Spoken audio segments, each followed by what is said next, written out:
Supreme court ने राजद्रोह कानून यानी भारतीय दंड संहिता की धारा 124A की संवैधानिकता को चुनौती देने वाली विभिन्न याचिकाओं पर सुनवाई करते हुए फिलहाल इस पर रोक लगा दी है। कोर्ट ने बुधवार को ऐतिहासिक फैसला सुनाया। सुनवाई के दौरान साफ तौर पर कोर्ट ने कहा कि केंद्र सरकार इस पर दोबारा विचार करे और जब तक इस पर पुनर्विचार नहीं हो जाता तब तक राजद्रोह कानून के तहत राज्य और केंद्र सरकार इस धारा के तहत कोई नया केस दर्ज नहीं करें। इसके साथ ही जिन लोगों पर राजद्रोह की धाराएं लगाई गई हैं वे जमानत के लिए कोर्ट जा सकते हैं।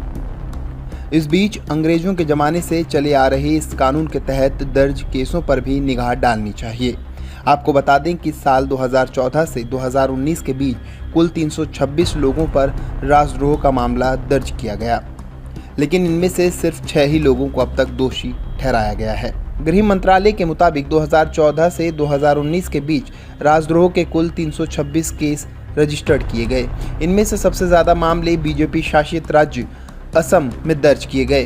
कुल दर्ज मामलों में से 141 केसों में चार्जशीट दायर हुई है, वहीं सिर्फ 6 लोगों को दोषी ठहराया गया है।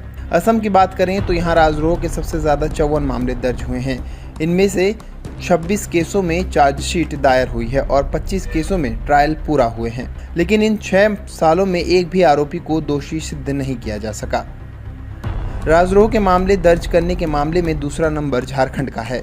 वहां सेक्शन 124A के तहत 6 सालों में 40 केस दर्ज हुए हैं।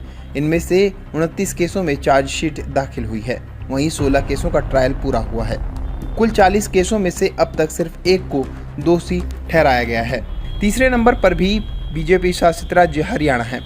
यहाँ राजद्रोह के 31 केस दर्ज हुए हैं। इनमें से 19 केसों में चार्जशीट हुई है और 6 का ट्रायल पूरा हुआ है। यहाँ भी सिर्फ एक को अब तक दोषी ठहराया जा सका है। वहीं बिहार, जम्मू कश्मीर और केरल में राजद्रोह के 25-25 मामले दर्ज हैं। बिहार, केरल में एक भी मामले में चार्जशीट दाखिल नहीं हुई है। वहीं तीनों ही राज्यों में किसी को दोषी नहीं ठहराया जा सका है। इसके बाद कर्नाटक का नंबर आता है। इस राज्य में राजद्रोह के 22 मामले दर्ज हैं। यहाँ भी पिछले 6 सालों में किसी को दोषी नहीं ठहराया जा सका है। बात उत्तर प्रदेश की करें तो 2014 से 2019 में कुल 17 ऐसे मामले दर्ज हुए हैं।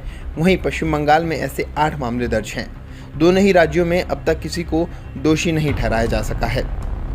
राजधानी दिल्ली की बात करें तो यहाँ राजद्रोह के 4 मामले दर्ज हैं, लेकिन यहाँ भी किसी को अब तक सजा नहीं हुई है। इसके अलावा महाराष्ट्र, पंजाब और उत्तराखंड में देशद्रोह का एक मामला दर्ज है।